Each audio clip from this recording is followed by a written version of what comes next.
3부. 업장이 쌓이는 세 가지 원인과 그 끊어내는 법. 나는 선하게 살고 있는데 왜 자꾸 힘든 일만 생길까? 이런 질문을 마음속에 품고 사는 분들이 있습니다. 그 이유는 당신이 모르는 사이에 업장이 쌓이고 있기 때문입니다. 업은 내가 알게 짓기도 하지만 무의식 속에서 혹은 내 부모와 조상에게서도 전해질 수 있다고 부처님께서는 말씀하셨습니다. 지금부터 업장이 쌓이는 세 가지 원인을 하나씩 알아봅니다. 제자가 조심스럽게 여쭈었습니다. 스승님, 그렇다면 업장은 어떤 경로로 쌓이게 되는 것입니까? 저도 모르게 업장을 만들고 있다면 그 원인을 알고 그 길을 멈추고 싶습니다. 부처님께서 조용히 고개를 끄덕이며 말씀하셨습니다. 좋은 질문이로다. 업장이 쌓이는 길을 알면 그 업장을 끊는 방법도 스스로 찾게 되느니라. 업장은 세 가지 주요한 원인으로 인하여 쌓이게 되느니라. 첫 번째, 과거의 습관과 반복된 업. 부처님께서 길가에 있는 작은 개울을 가리키며 말씀하셨습니다. 보아라. 저 물은 늘 낮은 곳으로 흐르고 있느니라. 왜 그러하냐? 한 번 정해진 방향이 습관처럼 이어지기 때문이니라. 사람의 업도 이와 같느니라. 오랜 시간 지은 업은 습관이 되어 무의식 중에도 반복되고 그 반복은 새로운 업장을 만들게 되느니라. 제자는 고개를 끄덕이며 물었습니다. 그렇다면 과거에 지은 악업도 지금까지 영향을 미치고 있다는 말씀이십니까? 부처님께서 말씀하셨습니다. 그렇다. 과거의 악습이 사라지지 않고 반복된다면 그 업은 점점 더 깊어지고 업장은 두터워지느니라. 마치 사람이 나쁜 길을 자주 다니면 그 길이 넓고 깊어지는 것과 같으니라. 성격, 말투, 태도 또한 그러하니 과거의 분노와 미움으로 살아온 자는 새로운 삶을 원하더라도 그 길로 가는데 어려움을 겪느니라. 그 업이 깊게 새겨졌기 때문이니라.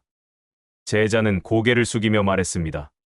스승님, 저는 이제부터 더 좋은 습관을 만들도록 노력하겠습니다. 부처님께서 미소 지으시며 말씀하셨습니다. 바로 그것이 업장을 줄이는 첫걸음이니라. 두 번째, 무의식 중에 쌓이는 업장. 제자는 다시 여쭈었습니다. 그런데 스승님, 저는 늘 선한 마음으로 살고 착한 일을 하려 노력합니다. 그런데도 가끔씩 이유 없는 고통이나 불편함을 겪습니다. 혹시 제가 모르는 사이에 업장을 쌓고 있는 것입니까? 부처님께서 나뭇가지를 들어 땅 위에 선을 그으며 말씀하셨습니다. 사람이 걷다 보면 발자국이 남느니라. 그러나 그 자국을 본인이 남겼다는 사실을 깨닫지 못할 때도 많느니라. 업장도 마찬가지니라.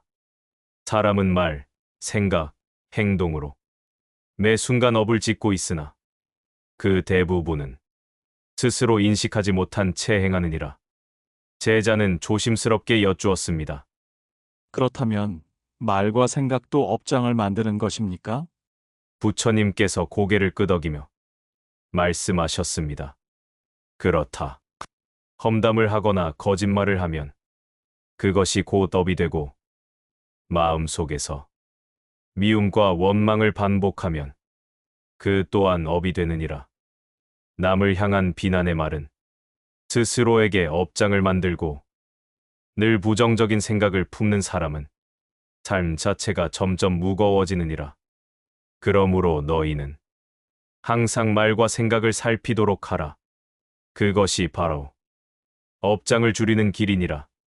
제자는 고개를 끄덕이며 말했습니다. 앞으로는 말과 생각을 더 조심하겠습니다. 부처님께서 미소 지으며 말씀하셨습니다. 그렇게 실천한다면 너의 업장은 점점 가벼워질 것이니라. 세 번째, 가족과 조상에게서 물려받는 업장. 제자는 한동안 생각에 잠기다가 다시 질문을 올렸습니다. 스승님, 그런데 어떤 사람은 아무런 잘못도 없이 고통스러운 삶을 살아갑니다. 이런 경우도 업장의 영향입니까? 부처님께서 잠시 주변을 둘러보시다가 한 그루의 나무를 가리키며 말씀하셨습니다. 이 나무를 보아라. 해마다 잎과 가지는 달라지지만 그 뿌리는 오랜 세월 땅속에 이어져 있느니라. 사람도 그러하니라. 조상과 부모에게서 몸과 피뿐 아니라 업도 함께 전해받느니라. 이것을 수업이라 하느니라. 제자는 놀란 표정으로 여쭈었습니다. 그렇다면 저는 제 업뿐만 아니라 조상의 업도 짊어지고 살아가는 것입니까? 부처님께서 고개를 끄덕이며 말씀하셨습니다. 그렇다. 조상이 지은 업이 후손에게 영향을 주어 삶의 방향까지 바꾸게 되느니라. 그러므로 후손이 좋은 업을 짓고 수행과 자비를 실천한다면 조상의 업까지도 함께 소멸될 수 있느니라. 제자는 숨을 길게 내쉬며 말했습니다. 그렇다면 저는 제 삶뿐 아니라 가족의 삶까지도 위해 더욱 정진해야 하겠습니다. 부처님께서 따뜻한 눈빛으로 말씀하셨습니다. 걱정하지 말거라. 내가 올바른 삶을 살아간다면 너의 업장뿐만 아니라 가족의 업도 함께 소멸되느니라. 그러니 이 수행의 길을 꾸준히 걸어가거라. 제자는 다시 고개를 숙이며 다짐했습니다. 스승님, 저는 지금부터 제 삶을 정화하고 가족을 위해서도 선한 행을 계속 실천하겠습니다. 부처님께서 미소 지으며 말씀하셨습니다. 그것이 곧 업장을 소멸하는 진실한 길이니라. 사부, 업을 변화시키는 수행, 참회, 선업의 힘. 운명은 정해진 것이라 믿고 살아오셨다면 지금부터 그 믿음을 바꾸셔야 합니다. 업은 변할 수 있습니다. 고통스러운 인생도 새로운 길로 바뀔 수 있다고 부처님께서는 말씀하셨습니다. 단 한 가지 조건, 올바른 방법으로 실천해야 한다는 것입니다. 이제 업을 소멸하는 세 가지 길을 배워봅니다. 제자는 부처님 앞에 두 손을 모으며 정중히 여쭈었습니다. 스승님, 그렇다면 업이란 정해진 운명과 같은 것이 아니라 변화할 수 있는 것입니까? 부처님께서 부드럽게 고개를 끄덕이며 말씀하셨습니다. 그렇다. 업은 고정된 것이 아니며 변화할 수 있느니라.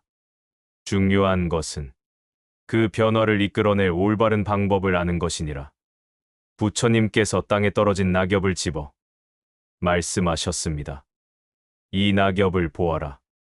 지금은 바람에 날리지만 봄이 오면 다시 새 잎이 돋아나느니라.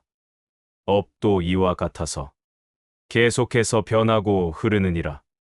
제자는 놀란 표정으로 여쭈었습니다.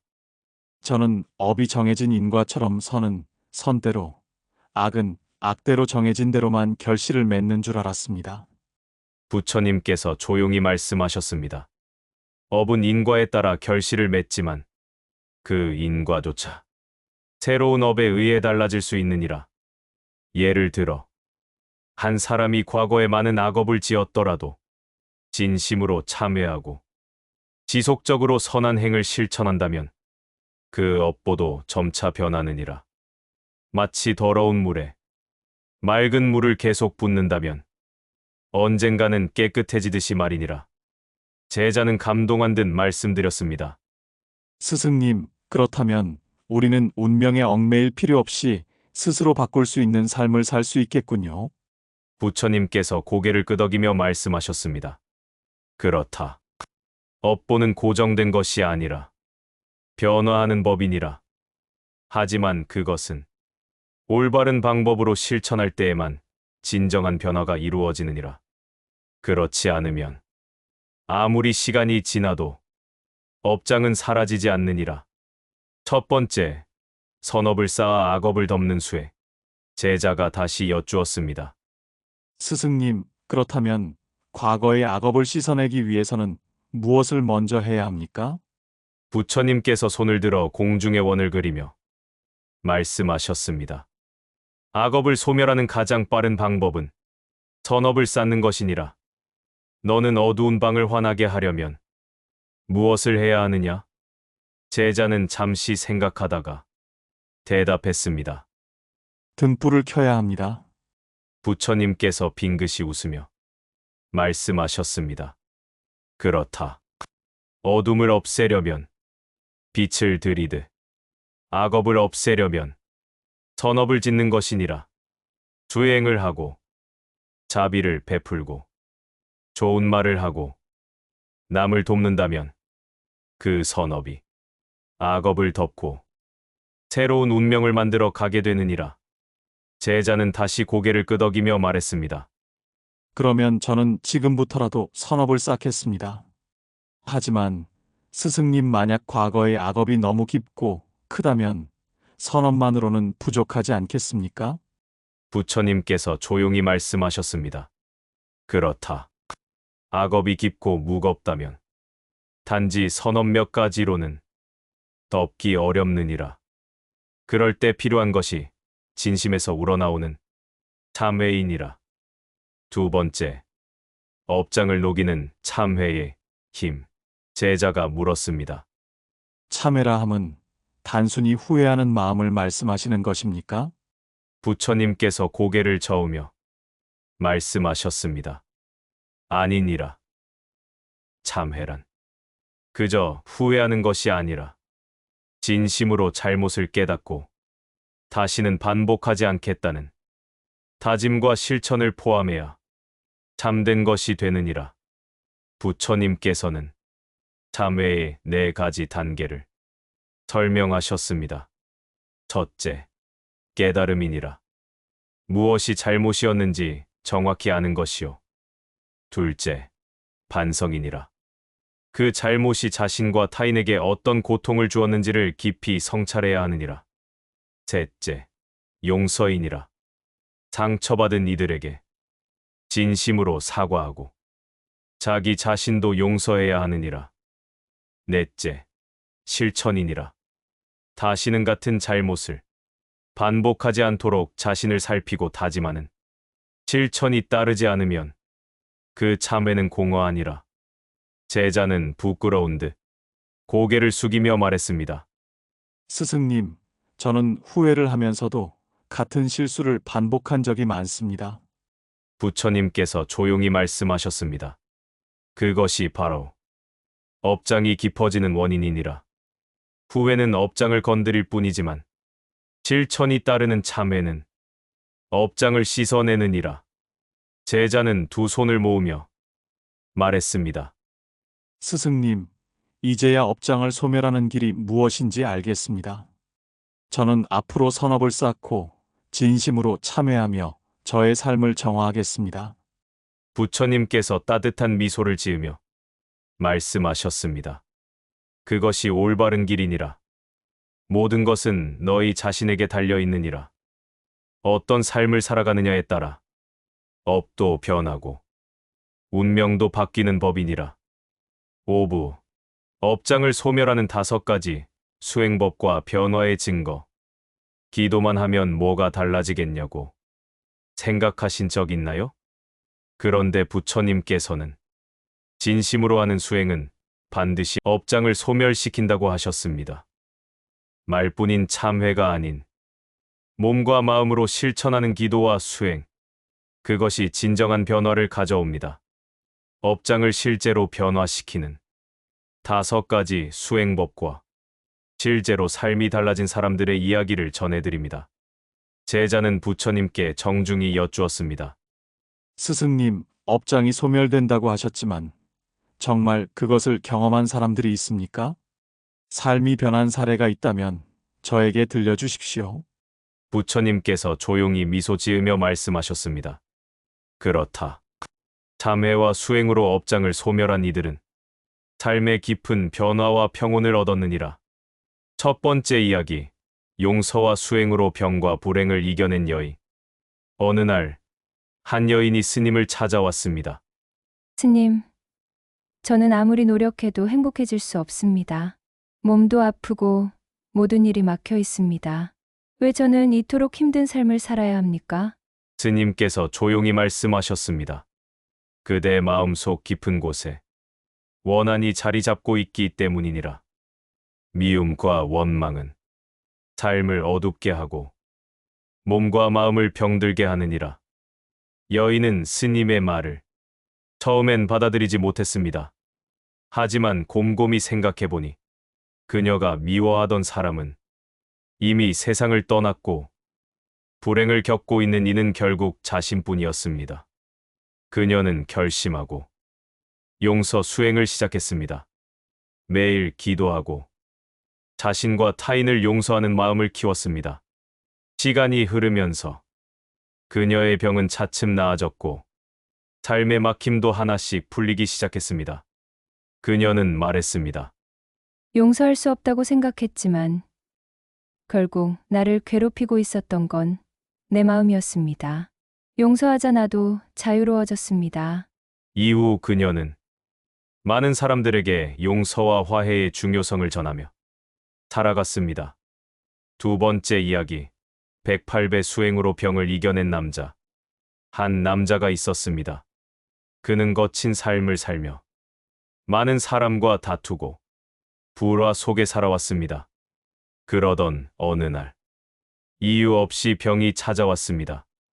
많은 치료를 받았지만 차도가 없었고 점점 병은 깊어졌습니다. 절망한 그는 마지막 희망으로 스님을 찾아갔습니다. 스님, 저는 이 병을 이겨내고 싶습니다. 하지만 아무리 노력해도 좋아지지 않습니다. 스님께서 말씀하셨습니다. 그대 몸이 병든 것은 업이 깊기 때문이니라. 지금까지의 삶을 참회하며 매일 108배를 하거라. 남자는 믿지 않았지만 달리 방법이 없어 수행을 시작했습니다. 하루가 지나고 한 달이 지나고 1년이 지났습니다. 그는 서서히 변화하기 시작했습니다. 마음이 차분해지고 몸도 조금씩 회복되었습니다. 결국 그는 병을 이겨내고 건강을 되찾았습니다. 절을 하면서 내 잘못을 하나하나 내려놓았습니다. 마음이 맑아지니 몸도 함께 나아졌습니다. 이후 그는 108배 수행을 많은 사람들에게 알렸습니다.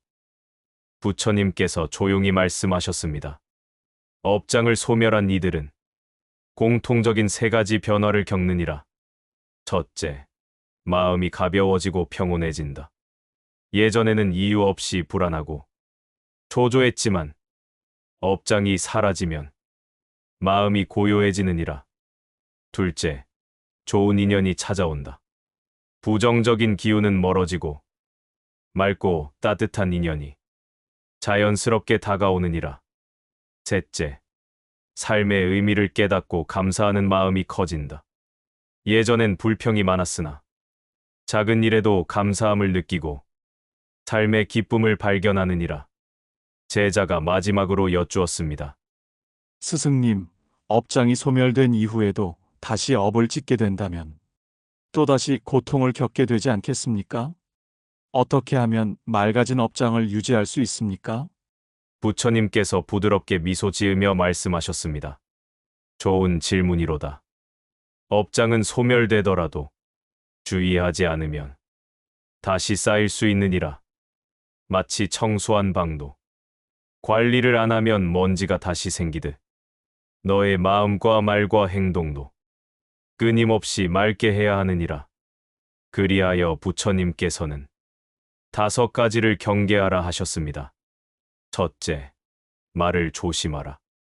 험담, 거짓, 상처 주는 말은 강한 업이 되느니라.